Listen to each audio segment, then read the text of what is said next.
Hello बच्चों, स्वागत है सभी का मेरे इस YouTube चैनल पर। सबसे पहले इस चैनल को सब्सक्राइब के लिए आप सबों को बहुत बहुत धन्यवाद।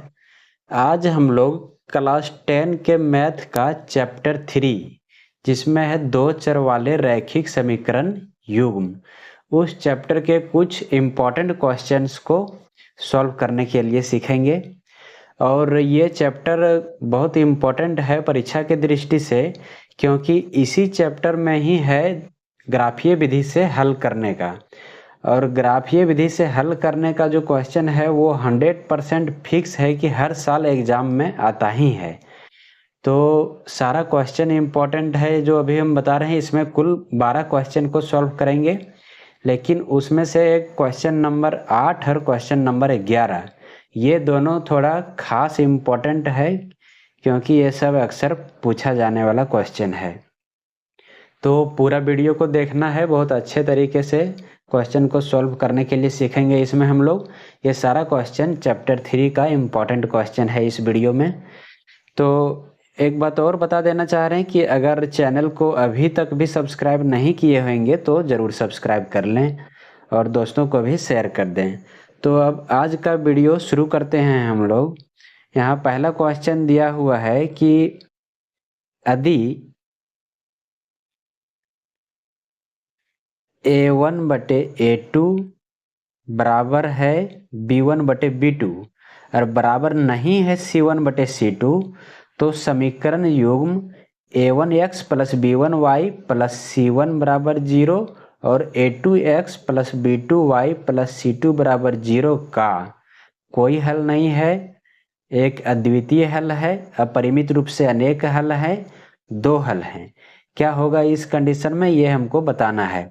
तो यहाँ पे दे दिया है A1/A2 बराबर B1/B2 और बराबर नहीं है C1/C2। तो इसको सॉल्व करने के लिए यहाँ पे 3 कंडीशन होता है इसका, वो तीनों को याद रखना एकदम ही जरूरी है। ये तीनों यहाँ पे दिया हुआ है कंडीशन, इसको याद रखना है। इससे हर साल एग्जाम में क्वेश्चन आता ही है, 2-3 क्वेश्चन इससे आएगा एग्जाम में। तो पहला कंडीशन क्या है कि अगर A1/A2 और B1/B2 ये दोनों बराबर नहीं है, तो ग्राफीय निरूपण जो होगा दोनों रेखाओं पर दो दो जो ग्राफ दिया हुआ रहेगा, जो समीकरण दिया हुआ रहेगा है, उसका जब ग्राफ खींचेंगे तो वो दोनों प्रतिच्छेद करेगा आपस में। और जब प्रतिच्छेद करेगा तो किसी एक बिंदु पर ही प्रतिच्छेद करेगा। तो जब एक बिंदु पर प्रतिच्छेद करेगा तो उसका होगा केवल एक हल, और एक हल को ही कहते हैं अद्वितीय हल। तो यहाँ पे हो गया, ये पहला केस ये हो गया। दूसरा है कि अगर A1/A2 B1/B2 और C1/C2 अगर ये तीनों बराबर हो जाए, अगर तीनों बराबर हो जाएगा तो रेखाएं समपाती होगा। समपाती कहने का मतलब हो गया कि एक एक ही रेखा पर दूसरा रेखा भी गया हुआ रहेगा। और अगर ऐसा जब केस होता है तो इस केस में अपरिमित रूप से अनेक हल होगा उसका। वो जो दोनों जो समीकरण दिया हुआ रहेगा उसका अपरिमित रूप से अनेक हल होगा अगर समपाती हो जाएगा तो। और तीसरा एक केस हो गया, अगर A1/A2 बराबर है B1/B2 और C1/C2 अगर बराबर नहीं है, तो इस केस में दोनों रेखाएं जो है वो समांतर हो जाएगा। और समांतर जब होता है तो उसका कोई हल नहीं होता है। ये पूरा इस टेबल को एकदम याद कर लेना है, दिमाग में सेट कर लेना है, क्योंकि इससे बहुत क्वेश्चन आता है एग्जाम में। अब यहाँ पर जो अभी मेरा दिया हुआ है क्वेश्चन, उसमें दिया हुआ है यहाँ कि A1/A2 और B1/B2 का अनुपात बराबर है, लेकिन C1/C2 बराबर नहीं है। तो क्या होगा, कोई हल नहीं होगा कि अद्वितीय हल होगा। तो यहाँ पे देख लेते हैं उसका। यहाँ पे तीसरा केस में वही है कि A1/A2 और B1/B2 का अनुपात बराबर है और C1/C2 बराबर नहीं है। तो क्या होता है, इसका कोई हल नहीं होता है। तो यहाँ पे हो जाएगा इसका ऑप्शन सही हो जाएगा, कोई हल नहीं, ऑप्शन ये हो जाएगा सही। अब ये दूसरा क्वेश्चन देखते हैं। दूसरा में दिया हुआ है दो समीकरण है। पहला समीकरण दिया हुआ है x plus 2y plus 5 equals to 0। और दूसरा समीकरण है -3x minus 6y plus 1 equals to 0। ये समीकरण युग्म का इसका फिर पूछ रहा है, इसमें भी वही कि क्या होगा, द्वितीय हल होगा, दो हल होगा, अपरिमित रूप से अनेक हल होगा कि कोई हल नहीं होगा, इसमें भी वही पूछ रहा है। तो इसके लिए भी हमको वही a1 b1 c1 और a2 b2 c2 का जरूरत पड़ेगा। तो a1 b1 c1 और a2 b2 c2 हम लोग निकालते कैसे हैं, इसको देख लेते हैं। जैसे जो दोनों समीकरण दिया हुआ है, तो उसी एक समीकरण ये है, इस समीकरण को हम यहाँ पे लिख लिए, इसको समीकरण 1 दे दिए नाम। और ये जो समीकरण दिया हुआ है इसको यहाँ पे लिख दिए, इसको हम मान लिए समीकरण 2। अब समीकरण 1 और 2 जो है उसको तुलना करेंगे, जो दो चर वाला रैखिक समीकरण का स्टैंडर्ड जो फॉर्म होता है a1x plus b1y plus c1 बराबर 0, इसी से इसको तुलना करेंगे। और दूसरा जो समीकरण दिया हुआ है उसको तुलना करेंगे a2x plus b2y plus c2 बराबर 0। और इससे हम a1 b1 c1 निकाल लेंगे, और इससे a2 b2 और c2 निकाल लेंगे। फिर a1 बटे a2 b1 बटे b2 और c1 बटे c2 सभी का अनुपात निकाल लेंगे। उसके बाद देखेंगे कौन कौन बराबर है, उसी अनुसार से हम बता सकेंगे कि कितना हल होगा। तो सबसे पहले समीकरण 1 ये दिया हुआ, इसका तुलना करेंगे a1x plus b1y plus c1 बराबर 0 से। तो यहाँ पे x के साथ जो गुना में है वो a1 हो जाता है, यहाँ पे x के साथ गुना में कुछ नहीं, मतलब यहाँ पे 1 है, तो a1 का मान हो जाएगा 1, तो a1 बराबर 1 लिख दिए। फिर b1 है y के साथ, यहाँ पे y के साथ में 2 है, तो b1 हो जाएगा 2, तो b1 बराबर 2 लिख दिए। c1 जो कांस्टेंट होता है वो होता है, तो कांस्टेंट यहाँ पे 5 है, तो c1 हो गया मेरा 5। ऐसे ही दूसरा समीकरण से फिर a2 निकालेंगे, x के साथ में a2 है, यहाँ पे x के साथ -3 है, तो ये a2 हो जाएगा -3।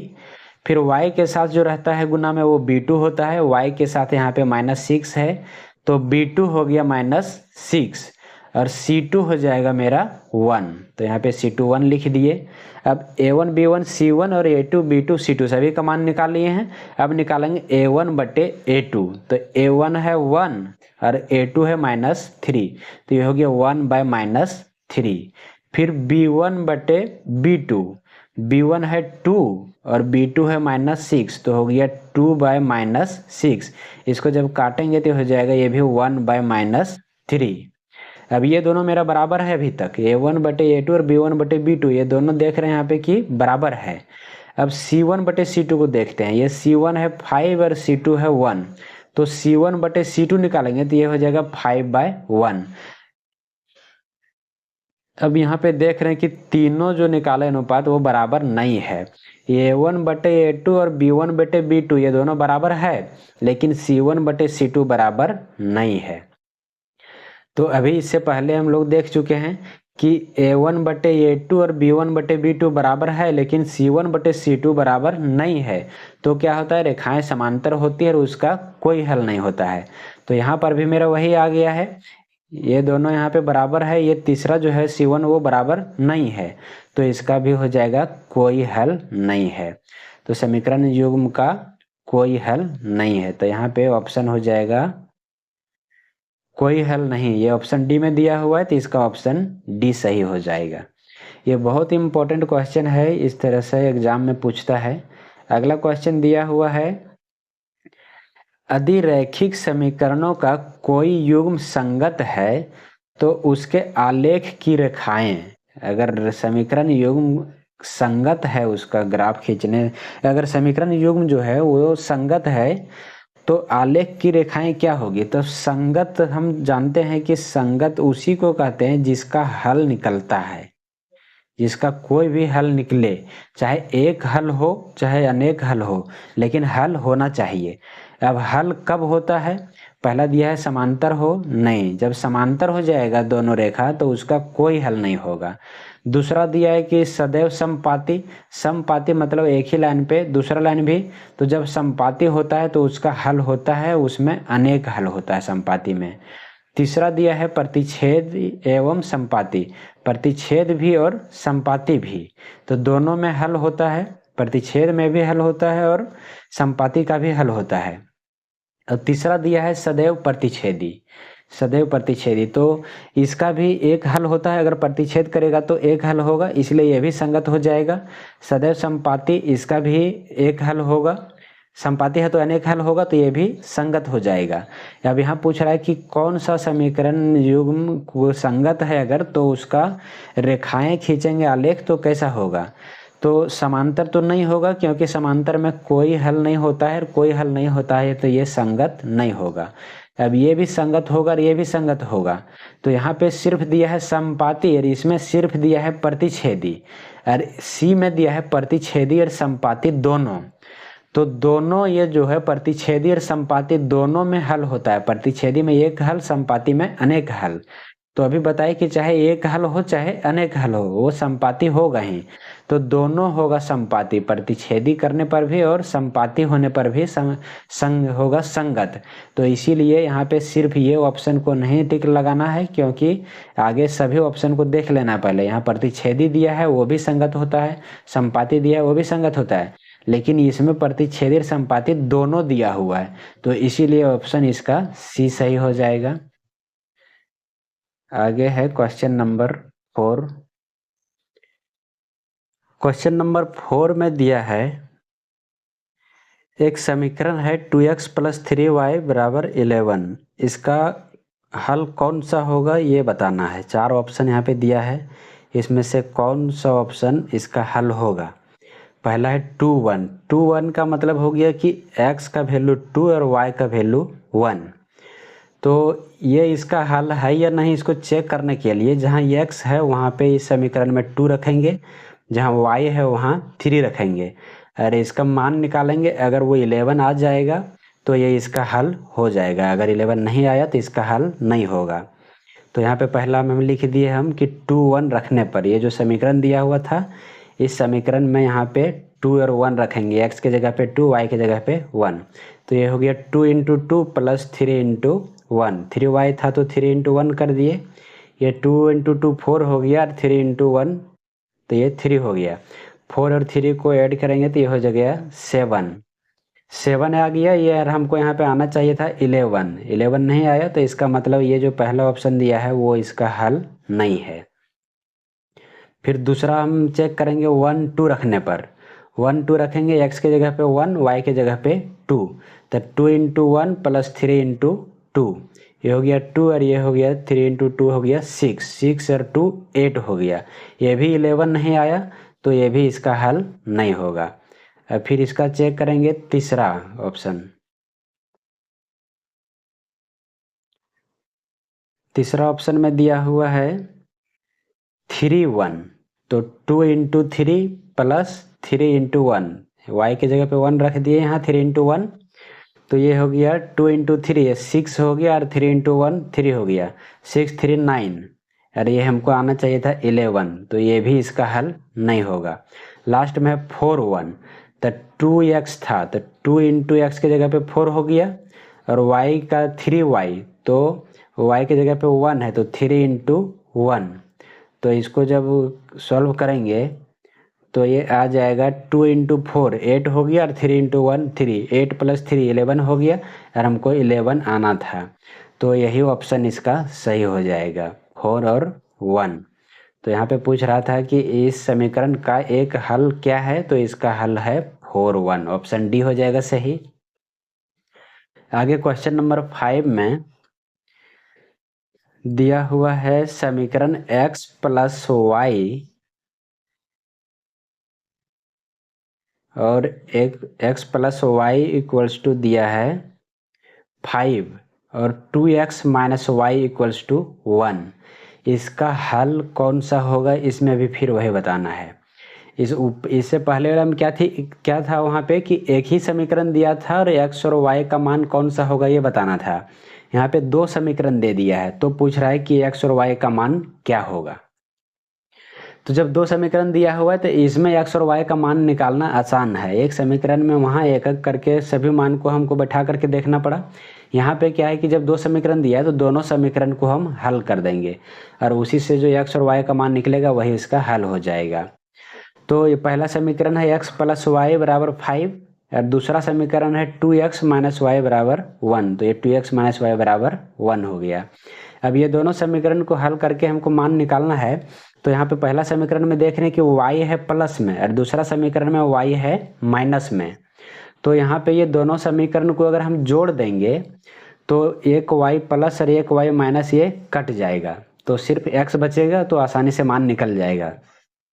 लेकिन बहुत से बच्चे गलती कर देते हैं इसमें क्या कि x को ही बराबर करना चाहते हैं, और x को बराबर करने के लिए इसमें क्या करना होगा कि वो भी सही है लेकिन उसमें थोड़ा सा ज़्यादा दिक्कत हो जाता है किसी किसी को, क्योंकि यहाँ पे जब x को अगर हम बराबर करेंगे तो सबसे पहले कि यहाँ पे है 2x और यहाँ पे सिर्फ x है, तो इस पूरे समीकरण को 2 से गुना करना पड़ेगा। उसके बाद क्या है कि ये भी प्लस में है और ये भी प्लस में है, तो वो तो कटेगा नहीं, तो इसको एक दूसरे को कटने के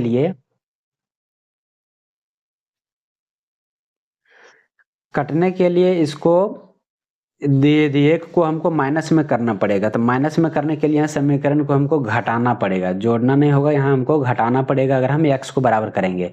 और घटाने में क्या है कि नीचे का चिन्ह चेंज हो जाता है, ये प्लस में है तो ये माइनस हो जाएगा, ये माइनस है तो ये प्लस हो जाएगा, ये प्लस है तो ये माइनस हो जाएगा। और ये प्लस माइनस करने में बहुत से बच्चों का गलती हो जाता है, इसीलिए घटाने का काम वहीं करना है जहां घटाना जरूरी हो। जहां घटाना जरूरी नहीं है तो वहां पे घटाना नहीं है, नहीं तो फिर गलती होने का चांस ज़्यादा रहता है। यहाँ पे हम देख रहे हैं कि अगर हम y को अगर दोनों में देखेंगे तो एक प्लस में है एक माइनस में है, तो यहाँ पे हम वो जोड़ करके ही और दोनों समीकरण को जोड़ के और y को ही काट देंगे, उसे x को ही बराबर करके घटाना जरूरी नहीं है मेरे लिए। तो यहाँ पे हम घटाएंगे नहीं, यहाँ पे दोनों समीकरण को जोड़ देंगे, तो एक plus y minus y cut गया। अब ये यहाँ पे 2x है और यहाँ पे x है, तो जोड़ेंगे तो ये हो जाएगा 3x, और ये 5 और 1 ये हो जाएगा, जोड़ेंगे तो 6। ये 3 यहाँ पे गुना में इधर आएगा तो भागा में हो जाएगा, तो ये हो गया 6/3। इसको काटेंगे तो आ जाएगा 2, तो x का मान आ गया मेरा 2, बहुत आसानी से निकल गया। अब x का मान किसी भी समीकरण में 1 या तो 2 किसी में भी रखेंगे और उसे y का मान निकालेंगे। तो यहाँ पे x समीकरण 1 जो है वो उसमें अगर x का मान रख के y का मान निकालना आसान है, तो x का मान समीकरण 1 में रखने पर 1 में रख देंगे मान। समीकरण 1 क्या था मेरा, समीकरण 1 में है x प्लस वाई बराबर 5। अब इसमें x का मान अभी यहाँ 2 निकाले हैं, तो x की जगह पे रख दिए 2 प्लस वाई बराबर 5। ये 2 प्लस में इधर आएगा तो माइनस हो जाएगा, तो हो गया y बराबर 5 माइनस 2, तो ये आ गया 3। तो x का मान 2 आया, y का मान 3 आया, तो x का 2 y का 3 पहले ऑप्शन में दिया है, तो इसका ऑप्शन 1 हो जाएगा सही। अब इसको अगर हम निकालना चाहें, अगर इस तरह से हल नहीं अगर कर रहे हैं तो फिर क्या है, दूसरा ऑप्शन क्या है मेरा निकालने के लिए, सेकंड मेथड इसका ये है कि x बराबर 2 y बराबर 3, ये जो वैल्यू दिया हुआ ये वैल्यू एक एक करके दोनों समीकरण में रख कर देखना पड़ेगा कि ये सेटिस्फाइड हो रहा है समीकरण या नहीं हो रहा है। अगर इसे सेटिस्फाइड नहीं हुआ तो फिर इस वैल्यू को रखेंगे दोनों समीकरण के में, एक बार x के जगह पे 3 y के जगह पे 2 इसमें रखेंगे, फिर यही वैल्यू इसमें रखेंगे। अगर इससे भी नहीं हुआ तो फिर x के 1 और y का 4 इसमें रखेंगे और इसमें रखेंगे दोनों में, फिर ये वाला जो वैल्यू दिया इसको दोनों समीकरण में रखेंगे। तो इसमें ज़्यादा टाइम लगेगा, और सभी ऑप्शन को अगर ऑप्शन डी वाला कहीं सही हो रहा है तो हमको एक एक करके चारों ऑप्शन को चेक करना होगा दोनों समीकरण पे बैठा करके, इसीलिए ये मेथड थोड़ा ज़्यादा टाइम लेने वाला हो जाएगा, इसीलिए इससे सॉल्व करने का कोशिश नहीं करना है। अगर 2 समीकरण दिया है हल पूछ रहा है तो डायरेक्ट दोनों को हल करके ही उसका मान निकाल लेंगे। अगर इसी तरह से मान बैठा के ही निकालना अगर चाहें तो x के जगह पे 2 y के जगह पे 3, तो पहला समीकरण में हम पहले रखेंगे x बराबर ये अगर हम b का ऑप्शन को अगर लिए पहले तो x के जगह पे 3 है और y के जगह पे 2 है, तो यहाँ 3 प्लस 2, तो ये तो 5 हो गया, ये तो सेटिस्फाइड हो गया समीकरण।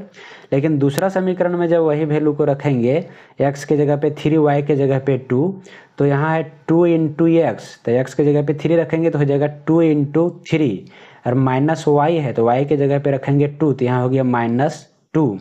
अब 3 को 2 से मल्टीप्लाई करेंगे 6 हो जाएगा -2, 6 में 2 माइनस करेंगे तो 4 आ गया।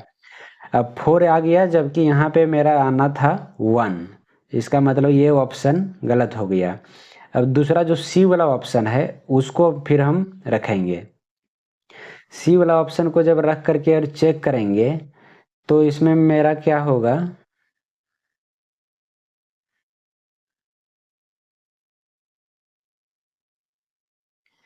जब सी ऑप्शन में है x का 1 और y का है दिया हुआ 4, तब 1 + 4 5 आएगा। ये पहला समीकरण तो सेटिस्फाइड हो जा रहा है।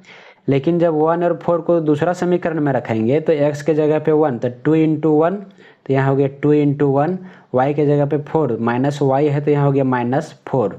अब 2 को 1 से मल्टीप्लाई करेंगे, 2 - 4 आ गया -2, जबकि यहाँ आना चाहिए था हमको 1, तो ऑप्शन सी भी नहीं होगा। ऐसे ही फिर डी को भी रख करके और चेक करना पड़ेगा। तो इस तरह से एक एक करके दो सभी का मान रख करके और चेक करने में ज़्यादा टाइम लगेगा, इसीलिए यहाँ पे डायरेक्ट हम समीकरण को हल करके इसी मेथड से बनाएंगे। तो इसका हो गया ऑप्शन फर्स्ट वाला सही हो गया। आगे क्वेश्चन नंबर 6 में दिया हुआ है,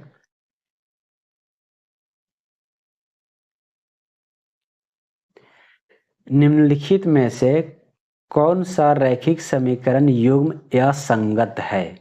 4 समीकरण, 4 जोड़ा समीकरण दिया हुआ ए बी सी डी में, इसमें कौन सा जोड़ा है वो असंगत है। तो यह संगत सबसे पहले याद रख लेना है, असंगत वही समीकरण जोड़ा को कहेंगे, वही समीकरण युग्म को कहेंगे जिसको हल करने पे उसका कोई हल नहीं निकलेगा। अगर वो समीकरण युग्म का कोई हल नहीं होगा तो वो कहलाएगा असंगत। और कोई हल नहीं होने के लिए कंडीशन है कि a1/a2 बराबर होना चाहिए b1/b2 और c1/c2 बराबर नहीं होना चाहिए।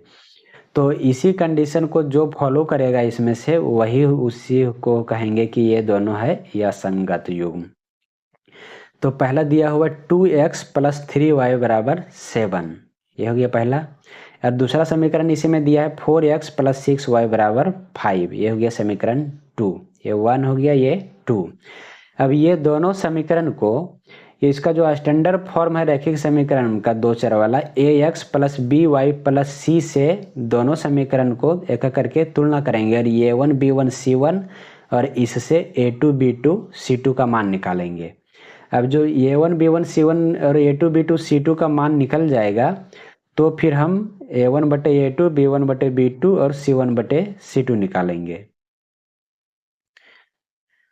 तो यहाँ पे पहला समीकरण ये है, दूसरा समीकरण ये है, तो इसमें x के साथ जो रहता है वो a1 हो जाएगा, तो यहाँ पे 2 है तो a1 हो गया 2, और b1 हो जाएगा 3 और c1 हो जाएगा 7। a1 b1 c1 तीनों का निकाल लिए। अब दूसरा जो समीकरण ये है मेरा, इससे a2 निकालेंगे, a2 हो जाएगा x के साथ यहाँ 4 है तो a2 हो जाएगा x, और b2 हो जाएगा 6 और c2 हो जाएगा 5।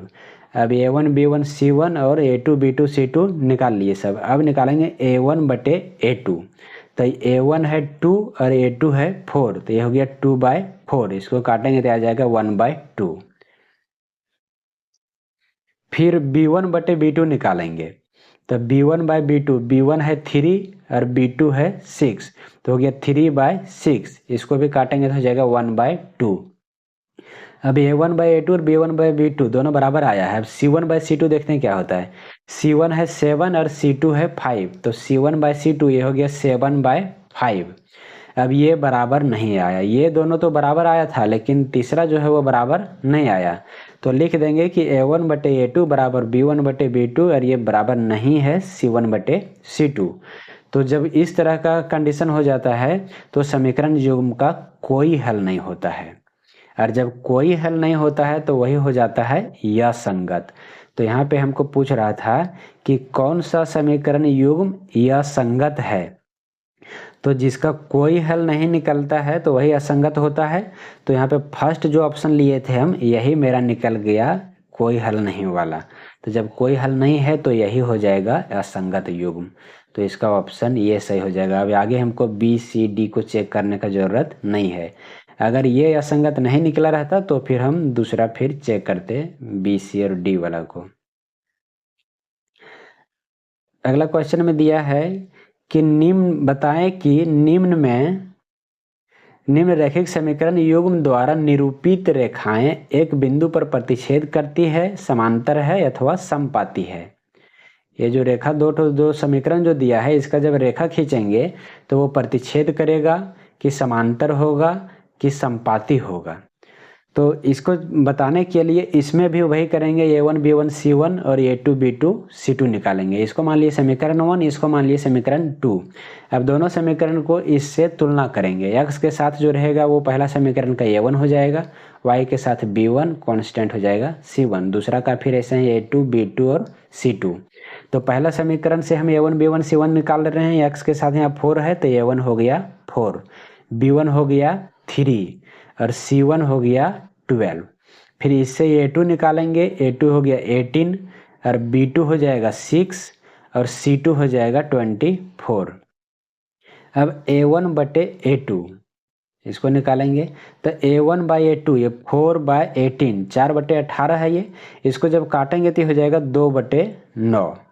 फिर दूसरा B1 बाई B2, B1 है 3 और B2 है 6 तो ये हो गया 3 बटे 6। इसको भी जब काटेंगे तो हो जाएगा 1 बटे 2। अब ये देख रहे हैं कि दोनों बराबर नहीं आया, तो अब आगे C1 बाई C2 हमको निकालने का भी ज़रूरत नहीं है, क्योंकि ये दोनों अगर बराबर आया रहता तो हमें आगे का ज़रूरत पड़ता है। लेकिन ऐसे निकालना है तो C1 बाई C2 हो जाएगा 12 बटे 24, 1 बटे 2। तो ये दोनों तो बराबर आया है, लेकिन फर्स्ट में ही देख रहे हैं A1 बटे A2 और B1 बटे B2 ये दोनों बराबर नहीं है। तो जब ये दोनों बराबर नहीं आया, A1 बाई A2 और B1 बाई B2 बराबर नहीं है, तो रेखाएं एक बिंदु पर प्रतिच्छेद करती है। अगर पहला ही दोनों बराबर नहीं आया अनुपात, तो ये क्या होता है इस कंडीशन में कि रेखाएं एक बिंदु पर प्रतिच्छेद करती है। और जब प्रतिच्छेद करता है तो उसका एक हल होता है, और जिसका हल होता है वो संगत भी होता है। तो ये सब चीज़ को भी याद रख लेना इसी के साथ में। तो यहाँ पे पूछ रहा था कि क्या होगा, प्रतिच्छेद करेगा कि समपाती होगा या समांतर होगा, तो यहाँ पे ये हो जाएगा प्रतिच्छेद करती है। 7 का हो गया आंसर। अब 8 में देखते हैं, यही क्वेश्चन के बारे में बता रहे थे कि ये इम्पोर्टेंट क्वेश्चन है, बढ़िया से इसको समझ लेना है। यहाँ पे दिया है कि यदि 3-4 समीकरण kx + 2y = 19 का हल है तो k का मान ज्ञात कीजिए। यहाँ पे दे दिया है 3 और 4 जो है वो इसी समीकरण का हल है, ये चीज़ लिख दिया है। मतलब x का मान 3 आएगा और y का मान 4 आएगा, ये हल है इसका। तो k का मान कितना होगा ये निकालना है। तो चूंकि 3-4 ये समीकरण का हल है, इसका मतलब जहाँ पे x है वहाँ पे रखेंगे 3, y है वहाँ पे रखेंगे 4, तो इससे हमारा k का मान निकल जाएगा। तो यहाँ पे है kx, x के जगह पे यहाँ पे 3 रख दिए, प्लस 2y, y के जगह पे यहाँ पे 4 दिया हुआ तो यहाँ पे 4 रख दिए, बराबर ये 19 का 19 रह गया। अब 3 और k को यहाँ पे गुना करेंगे ये तो ये 3k हो गया, ये प्लस 4 और 2 को गुना करेंगे तो यहाँ पे 8 हो गया, ये 19 का 19। ये 8 यहाँ पे प्लस में जब इधर ले जाएंगे तो हो जाएगा माइनस में, तो हो गया इधर 19 माइनस 8, इधर यहाँ पे 3k का 3k कहीं रह गया। अब जब 19 में से 8 को माइनस करेंगे तो ये आ जाएगा 11। अब k का वैल्यू हमको निकालना था, तो यहाँ पे 3 जो गुना में है उसको इधर ले आएंगे तो यहाँ पे आ जाएगा ये भागा में, तो k का मान आ गया 11/3। बहुत ही आसान है, और जितना आसान है और जितना छोटा है उतना ही इम्पोर्टेंट भी है ये, तो बढ़िया से इसको समझ लेना है, ये पूछने जैसा क्वेश्चन है ये। अब आगे है क्वेश्चन नंबर 9। इसमें दिया हुआ है 2 समीकरण दिया है, और ये रैखिक समीकरण युग्म को प्रतिस्थापन विधि से हल करने बोल रहा है, प्रतिस्थापन विधि से। तो प्रतिस्थापन में क्या है कि प्रतिस्थापित कर देते हैं x या तो y किसी एक को दूसरे टर्म में, दूसरे फॉर्म में। जैसे ये x है तो इसको y के टर्म में हम ले आएंगे, या तो y को हम x के टर्म में ले आएंगे। यहाँ जैसे समीकरण दिया है फर्स्ट में कि x + y = 14, इसको मान लिया समीकरण 1, और दूसरा दिया है x - y = 4। तो ये जो मेरा समीकरण है इसमें क्या हम करेंगे कि x जहाँ था वहीं रहने दिए, ये y को माइनस में जब इधर ले आएंगे तो ये हो जाएगा प्लस में, तो ये हो जाएगा ax = 4 + y, ये y माइनस से इधर आके प्लस हो गया। अब ये मेरा x का मान निकल गया y के रूप में। अब x का इस मान को हम समीकरण 1 में रख देंगे तो इससे मेरा y का मान निकलेगा। तो x का जो आया x बराबर 4 + y, तो इसी मान को रख देंगे अब समीकरण 1 में।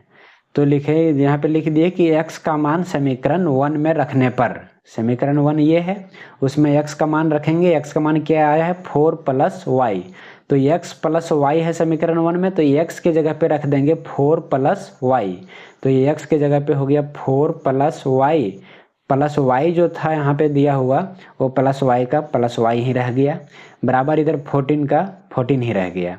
सिर्फ x के जगह पे हम रख दिए 4 + y, यहाँ पे जो हम दूसरा समीकरण से x का जो मान निकाले थे वो x का मान 4 + y को रख दिए समीकरण 1 में, जहाँ x है वहाँ रख दिए 4 + y।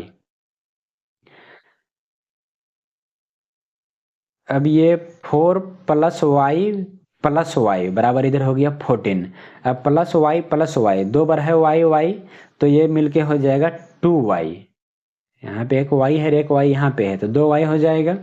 और ये 4 जो प्लस में है वो जब इधर आएगा तो हो जाएगा माइनस में, तब 14 में ये 4 माइनस हो जाएगा आकर के, तो 14 - 4 मतलब ये हो गया 10। 14 में से 10 जाएगा, 4 जाएगा, तो यहाँ पे 10 आ गया। और ये 2y का 2y ही रहने दिए। अब हमको y का मान निकालना है, तो ये 2 को भी यहाँ से हटाएंगे, ये 2 यहाँ पे गुना में इधर आएगा, तो यहाँ पे इसके साथ हो जाएगा भागा में, तो ये 2 यहाँ से हट गया, तो यहाँ पे 10 के भागे में हो गया यहाँ पे 2। अब 10 को 2 से भागा देंगे, आ गया ये 5। अब y का मान मेरा 5 आ गया। अब y का मान जो 5 आया, इसको अब हम रख देंगे, अगर समीकरण जो हम निकाले थे यहाँ पे, ये जो समीकरण निकाले हैं x बराबर 4 + y, यहाँ पे y के जगह पे जो 5 जो आया मेरा, ये 5 को जब यहाँ बैठा देंगे तो मेरा x का मान निकल जाएगा। तो वही लिखेंगे यहाँ पे कि y का मान समीकरण 2 में रखने पर, समीकरण 2 या तो 1 किसी से भी हम निकाल सकते हैं रख के, तो यहाँ पे हो गया समीकरण 2 से ये y का जो मान आया है इसको यहाँ पे रखेंगे 2 में, तो इससे मेरा x का मान निकलेगा। तो x बराबर है 4 + y, तो x बराबर 4 + y, ये y के जगह पे इस 5 को रख देंगे, तो x बराबर हो गया 4 + 5, 4 + 5 9 हो गया, तो यही 9 हो गया x का मान। तो इसको हल करके x और y का मान निकालना था, तो x का मान हो गया 9 और y का मान हो गया 5, तो यही हो गया इस समीकरण का हल। यहाँ पे इसको प्रतिस्थापन विधि से हल करना था, तो यह प्रतिस्थापन विधि से हल करके और x और y का मान निकल गया। आगे है क्वेश्चन नंबर 10।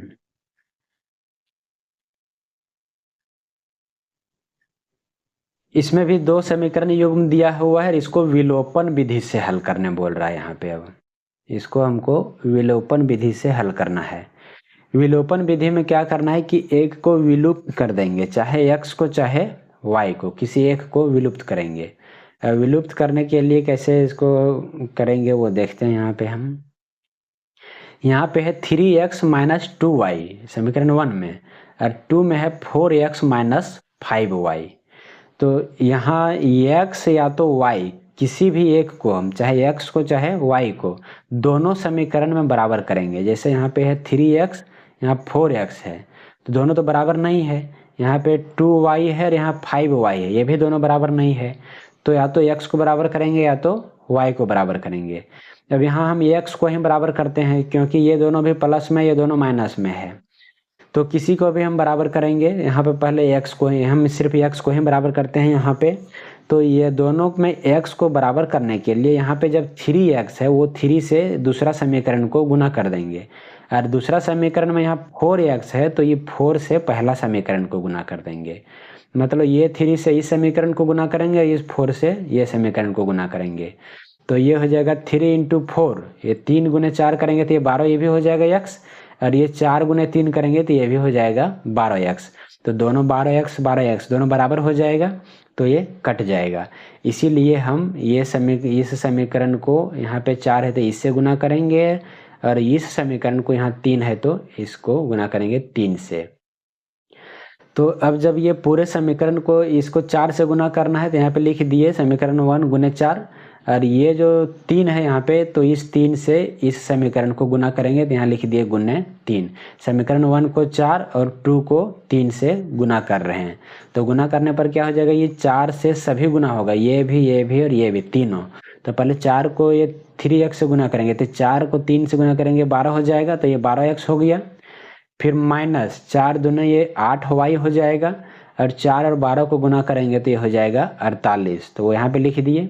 और फिर समीकरण 2 को जब 3 से गुना करेंगे तो ये 4 गुने 3 ये भी हो जाएगा 12x, 5 गुने 3 ये हो जाएगा 15y, और 16 गुने 3 ये हो जाएगा यहाँ पे 48। अब गुना करने के बाद लिख दिए यहाँ पे।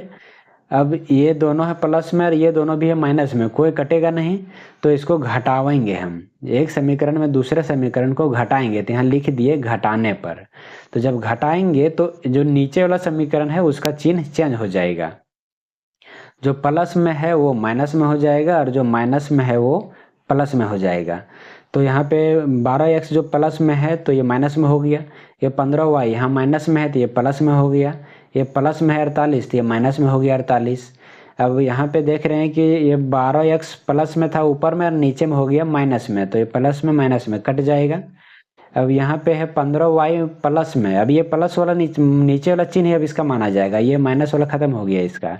तो 15y प्लस में हो गया और माइनस में है 8y, तो 15 में से 8 चल जाएगा तो 7y बचेगा। और ये प्लस 48 माइनस 48 ये हो गया, कट के दोनों जीरो हो गया, तो आ गया 7y बराबर 0। तो y का मान हमको निकालना, ये 7 जो है गुना में इधर आके भागा में हो जाएगा 0/7, मतलब ये हो गया 0। तो y का मान आ गया 0।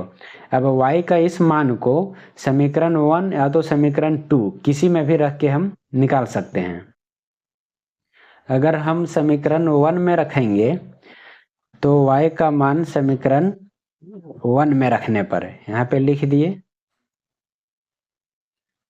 y का मान समीकरण 1 में रखने पर, समीकरण 1 में y का मान रखेंगे तो यहाँ पे है 3x माइनस 2y, तो 3x माइनस y के जगह पे 0 है तो 2 इंटू 0 कर दिए तो ये 0 हो गया, बराबर ये 12 था सो यहाँ पे 12 रह गया। अब ये 0 है तो ये तो खत्म हो गया। अब 3x है, यहाँ पे 3 के गुना में है x के साथ, ये इधर आएगा तो भागा में हो जाएगा, तो हो गया 12/3। अब 12 को 3 से काटेंगे तो 4 आ जाएगा, तो इसका हल हो गया x बराबर 4 और y बराबर 0। तो यही हो गया इस समीकरण का हल, x बराबर 4 और y बराबर 0। ये समीकरण का हल हो गया, 10वां क्वेश्चन हो गया ये। अब आगे है 11 नंबर क्वेश्चन, जो कि ग्राफीय विधि से हल करना है। ये बहुत इंपॉर्टेंट क्वेश्चन है क्योंकि हर साल ये फिक्स है कि पूछता ही है ये क्वेश्चन। ग्राफीय विधि से हल करने का क्वेश्चन फिक्स है, एक क्वेश्चन रहता है हर साल। यहाँ पे क्वेश्चन नंबर 11 में ग्राफीय विधि से हल करना है। तो पहला समीकरण दिया 2x प्लस वाई बराबर 6 और 2x माइनस वाई बराबर 2। ग्राफीय विधि से हल करने के लिए सबसे पहले जो समीकरण एक दिया हुआ है, दोनों समीकरण को हल करके एक एक करके और x और y का पहले मान निकालेंगे, उसके बाद हम लोग ग्राफ को बनाएंगे। तो सबसे पहले पहला समीकरण जो दिया है उससे हम x और y का मान निकालेंगे। तो पहला समीकरण मेरा दिया है 2x प्लस y बराबर 6। अब इससे हम क्या करेंगे, ये y को अगर यहीं रहने दें हम तो 2x ये प्लस में इधर आके हो जाएगा -2x, तो ये हो गया 6 माइनस 2x। अब इसी में हम x का कुछ वैल्यू बैठाएंगे और उससे y का वैल्यू जो आएगा वो हम लिख लेंगे। और इसको लिखने के लिए एक बॉक्स बनाएंगे, उसमें x और y लिख दिए। और ग्राफ बनाने के लिए x और y का दोनों का कम से कम 2 मान निकालना जरूरी है। 2 से ज़्यादा भी निकाल सकते हैं, लेकिन कम से कम 2 मान निकालना ही होगा, तभी ग्राफ बनेगा। तो यहाँ पे हम सबसे पहले x के जगह पे अगर हम यहाँ पे 2 लिए हैं, x बराबर 2 रखने पर जब यहाँ पे 2 रखेंगे x के जगह पे तो y बराबर क्या हो जाएगा 6 माइनस 2 इंटू x के जगह पे 2 रखें तो यहाँ पे हो गया 2, तो 2 इंटू 2 4 हो जाएगा, 6 माइनस 4 तो ये आ गया 2। तो जब x का हम 2 रखे वैल्यू तो y का वैल्यू आ गया 2। तो ये x वाला बॉक्स में भी 2 लिख दिए, y वाला में भी 2 लिख दिए। अब x का वैल्यू अगर हम 3 रखें तो यहाँ पे x के जगह पे 3 रखेंगे तो हो जाएगा 6 माइनस 2 इंटू 3। तो सी हो जाएगा 2 इंटू 3 6 हो गया, 6 माइनस 6 बराबर हो गया ये 0। तो जब x का वैल्यू 3 रखे तो y आ गया 0। तो x वाला में 3 लिख देंगे और y वाला में लिख देंगे 0। अब दो वैल्यू मेरा निकल चुका है, अब ग्राफ इससे बन जाएगा। अब दूसरा जो समीकरण दिया हुआ है इससे फिर ऐसे ही दो वैल्यू निकालते हैं हम उसको।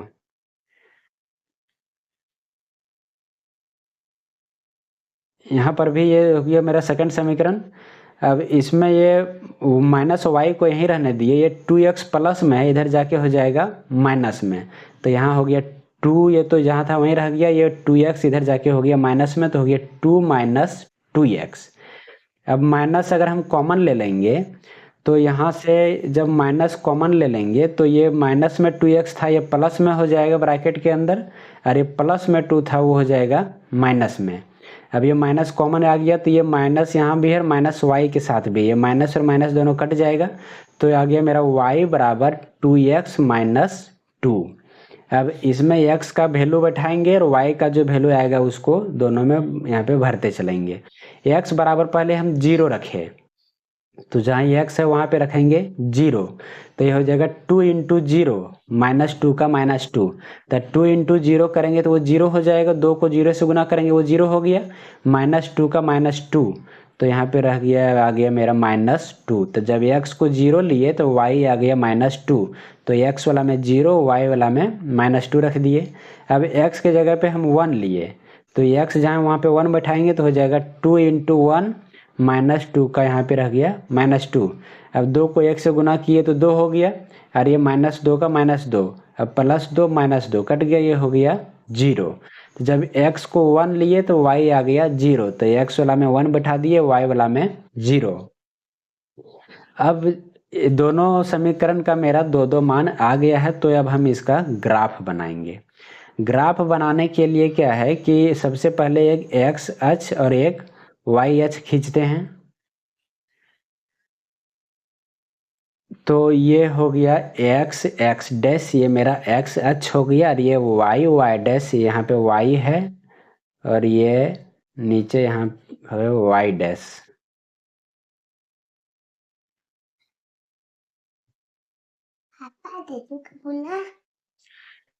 अब ये x अक्ष और y अक्ष,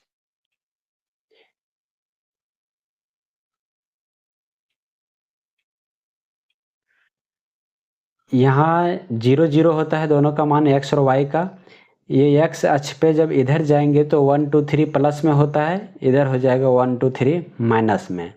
ये y अक्ष पर ऊपर तरफ जाएंगे तो प्लस में 1 2 3 होगा, नीचे जाएंगे तो माइनस में 1 2 3 होगा। अब यहाँ पे पहला जो मेरा समीकरण से जो आया था x और y का वैल्यू, उसको हम एक एक करके बिंदु पर बैठाएंगे, कौन सा बिंदु ये दर्शाएगा। x का है 2, y का भी 2।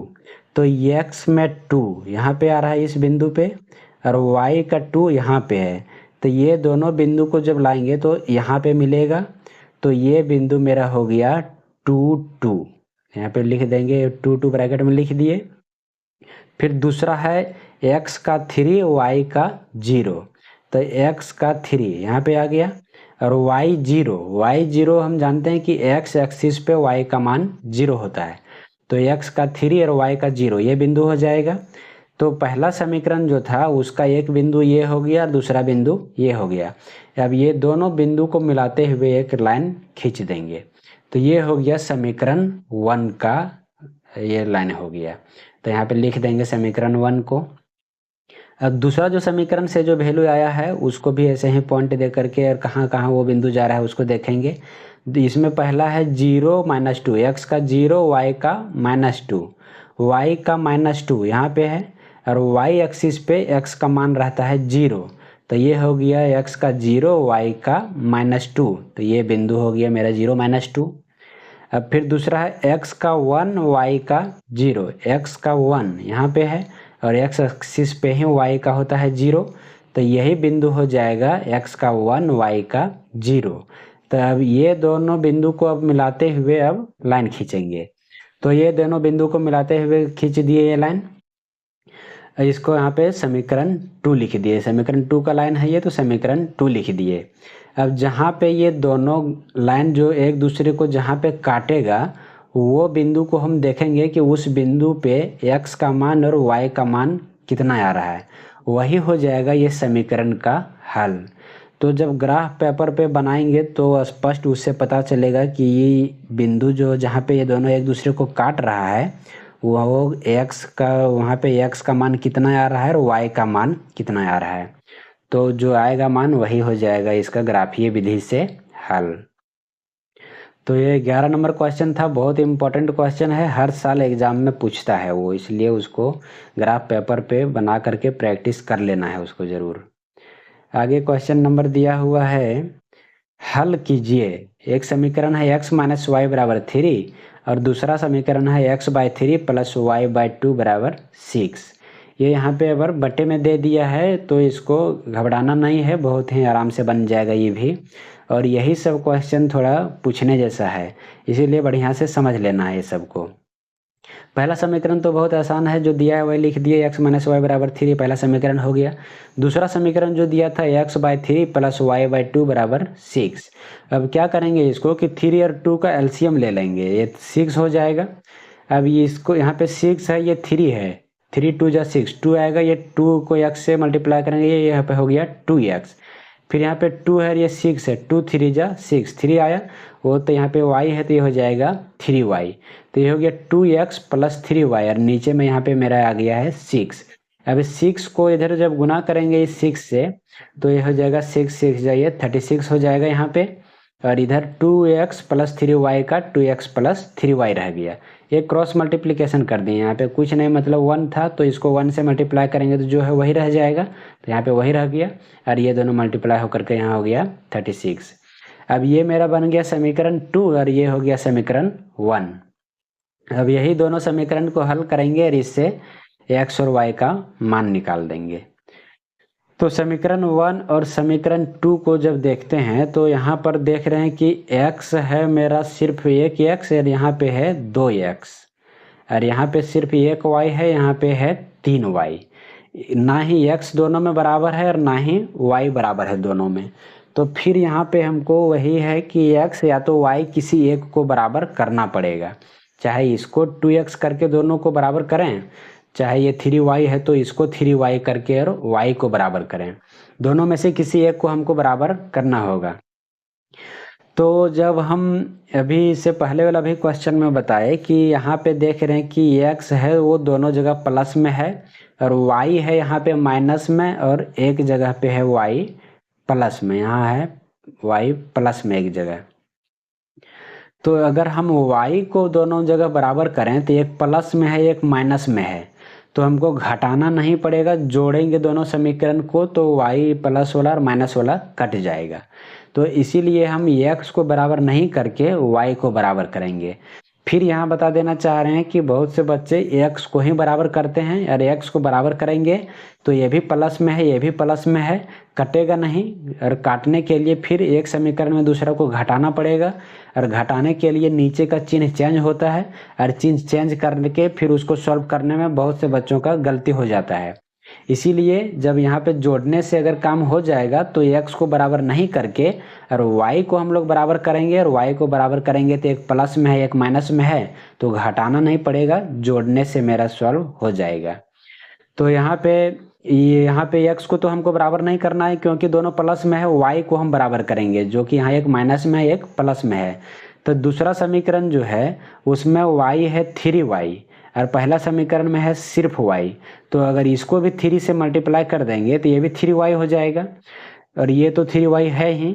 तो यहाँ पे सिर्फ समीकरण 1 को 3 से मल्टीप्लाई करेंगे और 3 से जब मल्टीप्लाई करेंगे तो ये 3 से सभी मल्टीप्लाई हो जाएगा, x भी y भी और ये 3 भी, ये 3 सभी से मल्टीप्लाई होगा, पूरा समीकरण ही 3 से मल्टीप्लाई हो जाएगा। ऐसा नहीं कि ये 3 से सिर्फ y को मल्टीप्लाई कर दें। तो समीकरण 1 जो था उसको लिख दिए, यहाँ पे 3 से मल्टीप्लाई कर रहे हैं तो यह हो जाएगा 3x, यहाँ पे 3x लिख दिए, -3y, 3 को y से करेंगे तो यहाँ -3y हो गया, और 3 को 3 से मल्टीप्लाई करेंगे ये हो गया 9। और जो दूसरा समीकरण था वो वही लिख दिए, 2x + 3y = 36 जो था उसको वही उतार दिए हम। अब ये दोनों समीकरण में देख रहे हैं कि 3y यहाँ पर भी है प्लस में और 3y यहाँ है माइनस में, तो अगर दोनों समीकरण को हम जोड़ देंगे तो ये कट जाएगा। तो यहाँ पे लिख दिए जोड़ने पर, अब ये दोनों समीकरण को जोड़ दे रहे हैं, एक प्लस में 3y माइनस 3y कट गया। अब यहाँ पे जब जोड़ेंगे ये तो 3x + 2x जोड़ेंगे तो यहाँ पे 5x हो जाएगा, और यहाँ पे है 36 और 9 है, 36 और 9 को जोड़ेंगे तो ये हो जाएगा 45। अब 5x बराबर हो गया 45। अब हमको x का मान निकालना है, तो ये 5 यहाँ पे जो गुना में है वो इधर आके भागा में हो जाएगा, तो हो गया 45/5। ये 45 को 5 से काटेंगे तो हो गया 9। अब x का मान आ गया मेरा 9। अब इस मान को हम किसी भी समीकरण में रखेंगे तो उससे मेरा y का मान निकल जाएगा। तो जो समीकरण आसान होगा, पहला समीकरण ही जो है वो देखें यहाँ पे हम कि पहला समीकरण x - y = 3 है, यही है आसान, तो इसी में ही हम मान रखेंगे। तो यहाँ पर मेरा आ गया अभी x बराबर आ गया 9। अब इसको समीकरण 1 में रखेंगे, x - y = 3 जो था उसमें जब हम x का मान रखेंगे तो यहाँ पे मेरा y का मान निकल जाएगा। तो x पहला समीकरण है x - y = 3, तो x के जगह पे यहाँ पे इसका मान 9 निकाल चुके हैं, तो x के जगह पे हो गया 9 माइनस y का माइनस y बराबर 3 का बराबर 3 रह गया।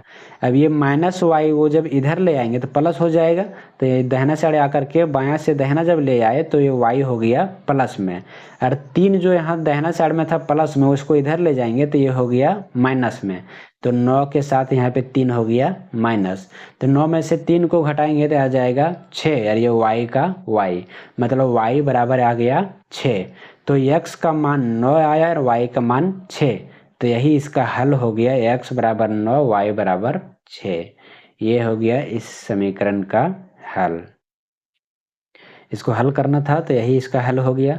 तो इस तरह से अब ये सारा क्वेश्चन 12 क्वेश्चन जो था इम्पोर्टेंट वाला, ये एक एक करके सारा क्वेश्चन को यहाँ पे हम लोग सॉल्व कर लिए।